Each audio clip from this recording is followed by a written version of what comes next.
तुकोबारा म्हणले तुका म्हणे नेनो युक्तीची या खोली आणि म्हणून ठेवली पाहिजे. हे तुकोबाराचे शब्द आहेत. इतके श्रेष्ठ तुकोबारा आहे.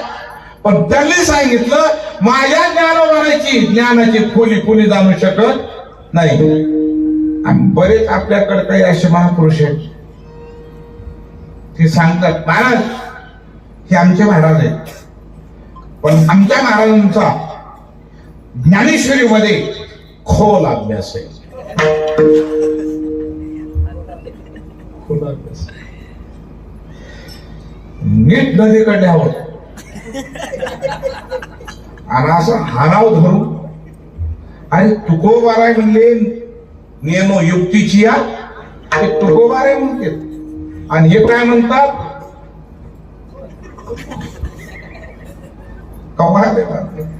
कुणाला बोलावं काय बोलावं ह्याचं भान नाही हो महाराज.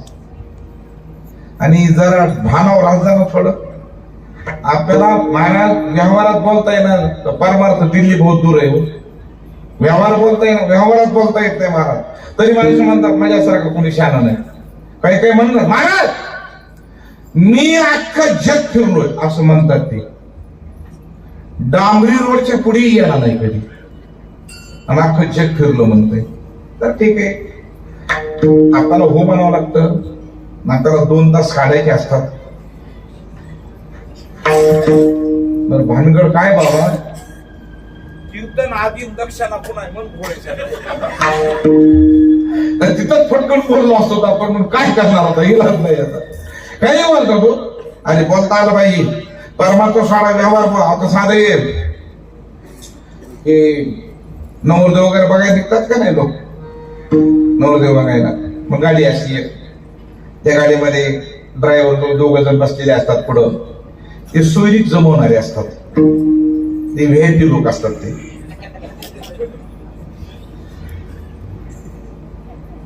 त्याच्या मागे जे असतात ते भाऊकीतले लोक असतात. आणि त्याच्या मागे असतात ते आमच्यासारखे महाराज पट्टे वाढायला. आता ते आता कोणताच नवरदेव साधा शिकलेला नाही बाबा. ग्रॅज्युएशन झालेली पोरं आहेत सगळी आणि पदवी आहेत. तरी आमच्या त्या गाडीमध्ये एक म्हातारा बसतच 82च्या पुढले गेले मला यायचंय चला. आता असं म्हणलं एखादं जुनं माणूस लागतंय आपल्याला. पण म्हातारा माणसं गुणांना राहिल्यावर माणसं कोण म्हणली त्यांना. कारण लहान मुलांनी उड्या मारायच्या आणि म्हाताऱ्या माणसांनी खोड्या करायच्या हे समीकरणच आहे. ते पाहुणे बसतो आम्ही तिथं. आता ते नवरदेव आले पुढं म्हणले बोला त्यांना विचार. म्हणलं आपल्याला काही कळत नाही त्याच्यातलं. एखादा चांगला सुशिक्षित मुलगा त्यांना विचारायला हवा. पण म्हातारा महाराज मला बोलू द्या पण आलं पाहिजे ना तुम्हाला तिथं. आता ऐकच ना बाबा म्हणलं बोला. आता ते मुलं शिकले आली काय नाव आहे त्याला सांगितलं नाव. बरं बरं तुमचं गाव हेच आहे का सोयरी कुठं होईल या ते म्हणणार हेच आहे. बरं बरं बाळा शिक्षण काय झालंय. तो मुलगा म्हणला माझं ग्रॅज्युएशन झालंय. अरे अरे बाळा लग्नाच्या आधी 12वी काढा.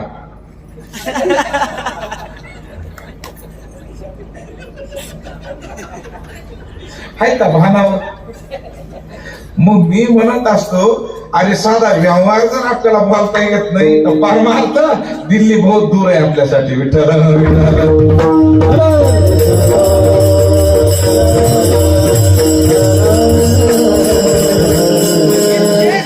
ज्ञानोबार आहे. मग त्या ज्ञानोबाराबद्दल मग त्याला अज्ञानी कसं म्हणता येईल नाही ना. मग परिपूर्ण ज्ञानी ज्ञानोबार आहे. पूर्ण ज्ञानी आहे. कुठलं ज्ञान नाही अशातलं नाही. ज्ञानही आहे आणि त्याबरोबर विज्ञानही आहे महाराज. हे विमान आज निघाले पण माऊलीने 750 वर्षापूर्वी सांगितलंय की तुम्हाला अभ्यास जर केला आकाश मार्गाने तुम्हाला प्रवास करता येईल. हे ज्ञानोबाराचे शब्द ज्ञानेश्वरी मध्ये. अभ्यासाचे बळे आणि एका गती अंतराळे व्याघ्र सर्प प्रांजळे केले एके. माऊलीचे शब्द आहे. पण त्याला काय पाहिजे अभ्यास. तुकोबारा म्हणतात बरोबर आहे. असाध्य ते साध्य आणि करिता पण कारण अभ्यास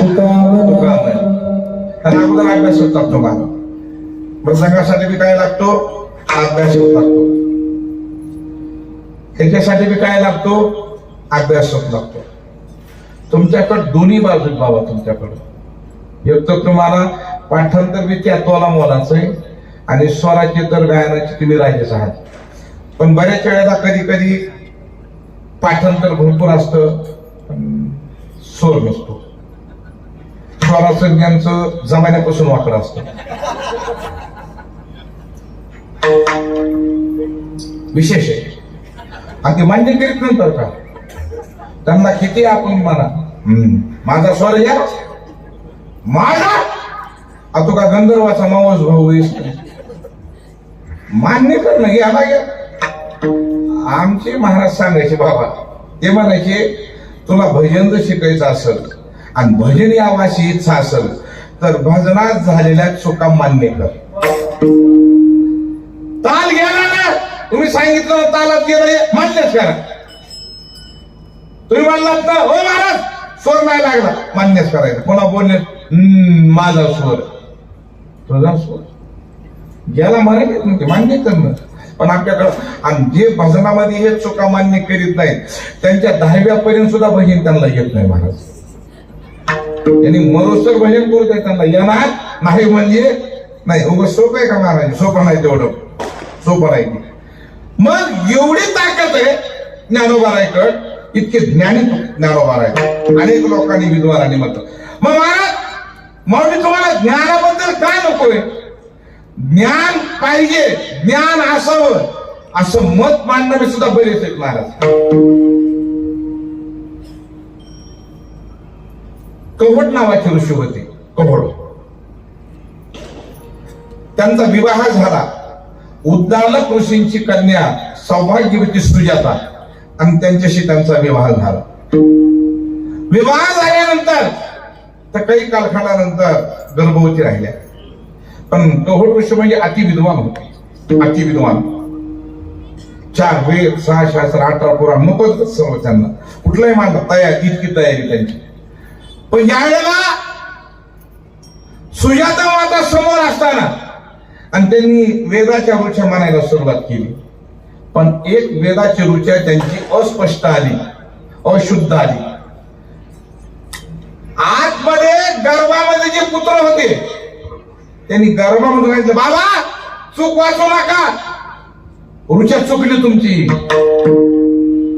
कवड ऋषी म्हणाले पत्नीला कोण आहे आपल्या जवळ आपण दोघच आहे माझी चूक काढणारा कोण आहे त्यावेळेस सुजाता मातेनं सांगितलं स्वामी गर्भामध्ये जे आहे ना पुत्र हे त्यांनी तुमच्या चुका काढल्या पण कहोड ऋषीला राग आला ही जन्माला यायच्या आधी माझ्या चुका काढायला म्हणले जन्माला आल्यानंतर फार चुका काढेल मग त्यांनी गर्भातच शाप दिला कहोड ऋषीने बाळा तू जन्माला येशील पण 8 ठिकाणी वाकडा होशील 8 ठिकाणी त्यांचं नाव आहे अष्टावक्र ऋषी 8 ठिकाणी वाकडे पण विद्वान खरे पण यावेळेला अवताराला आले अष्टावक्र विद्वान पण बाल वयामध्ये असताना कवड ऋषीला पुढे आर्थिक चणचण भासली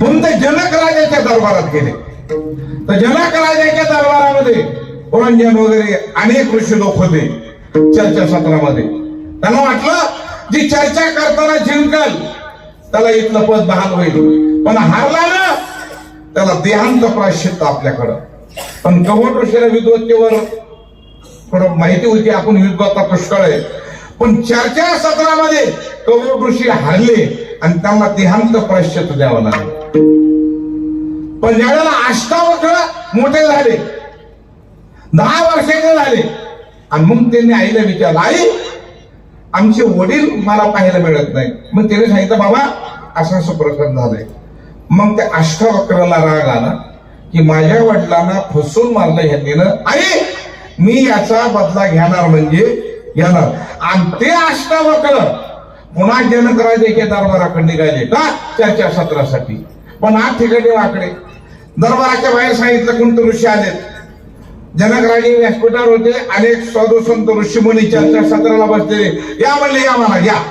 पण ते 8 ठिकाणी वाकडे असल्यामुळं त्यांनी चालताना लोक त्यांना हसू लागले. सर्व अष्टवक्रानं पाहिलं. अरे वा, मला हसतात लोक सर्व. हे बर आले व्यासपीठासमोर उभा राहिले. महाराज नमो नारायण. नारायण या म्हणजे या नाही, चलतो आता परत. जनकराजे म्हणजे कसं काय तुम्ही चर्चा करायला विद्वाना बरोबर आलो होतो. हे कुणा शब्द आहेत? अष्टावक्राचे. अष्टावक्र म्हणले राजे मी आलो होतो चर्चा करायला, पण मला इथं आल्यावर कळालं की तुमची विद्वानाची सभा नाही. हे सगळं ही चर्म म्हणजे चर्म परीक्षक आहे सगळे. ह्यांना कातड्याची परीक्षा, ह्यांना ज्ञानातलं काही नाही. ते म्हणले चर्म परीक्षक, हे सगळे चर्म परीक्षक आहेत. जनक राजांना वाईट वाटलं की माझ्या एवढ्या विद्वानांना महाराज तुम्ही असं कसं काय बोलता. नाही म्हणले हे माझ्या 8 ठिकाणी हे व्यंग आहे, त्याला हे हसले. जनक राजा म्हणले बसा महाराज अजून चर्चा करू आपण.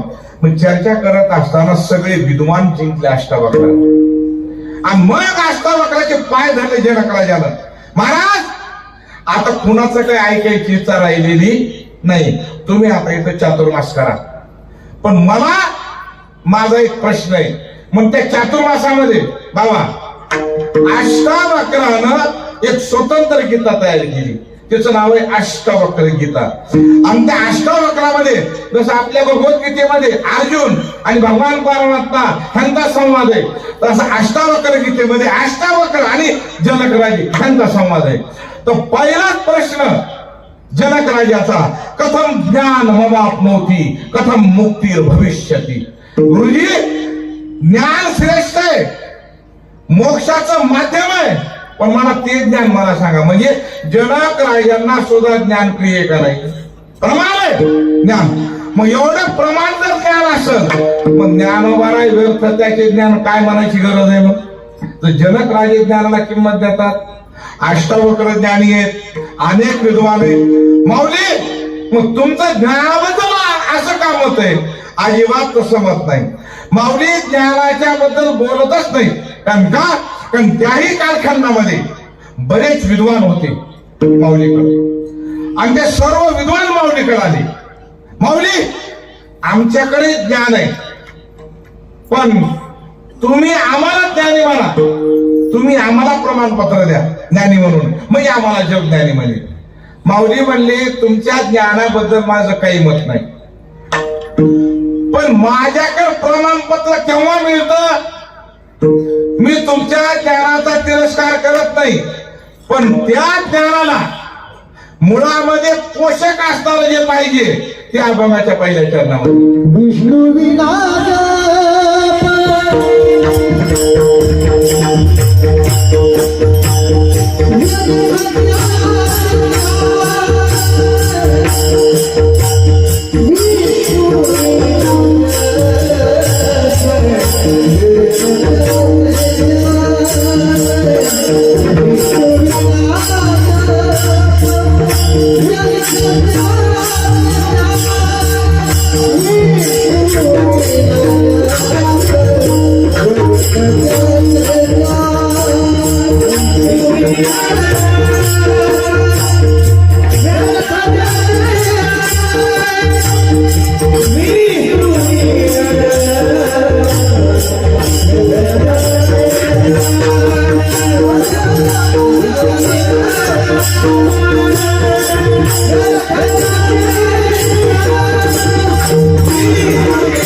माऊली म्हणतात तुमच्या ज्ञानाला मी सुद्धा मानतो, पण ज्ञान किती असेल पण ते ज्ञान पूर्ण केव्हा होईल? नामचिंतनाला. विष्णुवीर जप. जर जप नसेल, नामचिंतन नसेल तर व्यर्थ त्याचे ज्ञान आहे. नसता ज्ञानाला व्यर्थ म्हणणारे ज्ञानोबा आहे नाही, नामचिंतना प्राधान्य. ज्ञानोबाची ताकद म्हणून ज्ञानोबा योगी. आणि योगाची व्याख्या भगवान म्हणतात अर्जुना योगी योगी कशाला म्हणायचं? कोणाला म्हणायचं? सांग म्हणजे भगवान योगी कोणाला म्हणतात? ज्ञानोबाने आपल्याला ज्ञानेश्वरीच्या माध्यमातून सांगितलं. योग्यांची ताकद अगोदर माऊली सांगतात. काय योग्यांची ताकद? एकदा का योगी जागेवर बसल्यानंतर त्यांना कुणाकुण वार्ता समाचार घ्यायची गरज नाही. का? इथं पद्मासन टाकून बसल्यानंतर त्या योगी पुरुषाला काय काय कळतं ज्ञानोबा सांगतात. समुद्रा पहिली कडीला देखे, स्वर्गाचा आलोचू ऐके, मुंगीचीही ओळखे मनोगत. समुद्राच्या पलीकडे काय चाललं हे त्याला कळतं, स्वर्गात काय चाललं हे त्याला कळतं. एवढंच नाही, मुंगीच्या मनातलं त्याला कळतं. त्याला काय म्हणायचं? योगी. आणि ज्ञानोबा राय तर योग्यांचे राजे. हे का नाही? ज्ञानराज माझी जेने निगमवल्ली प्रगट केले. महाराज असे लाखो योगी ज्ञानोबाराकडे आहेत. महाराज इतके ज्ञानोबारा योगामधले श्रेष्ठ आहेत. पण ज्ञानोबारा इतके योगी आहेत तरी पण ज्ञानोबारा म्हणले सरासरी या मालकापर्यंत जायला हा मार्ग पोषक नाही इतरांना. का? मग त्यांनी बदल केला. ज्ञानोबारांनी सांगितलं ज्ञानेश्वरीमध्ये, कधी एखादीने वैकुंठा जावे तो ती वैकुंठची केली आगोवी. आणि आयुष्य नाम घोष गौरवे आणि धवळले विश्व.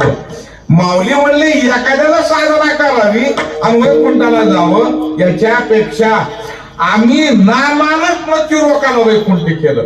हरी भजनी धवळीले जग आणि चुकविला लाग कडे काळाचा. विडाला विडाला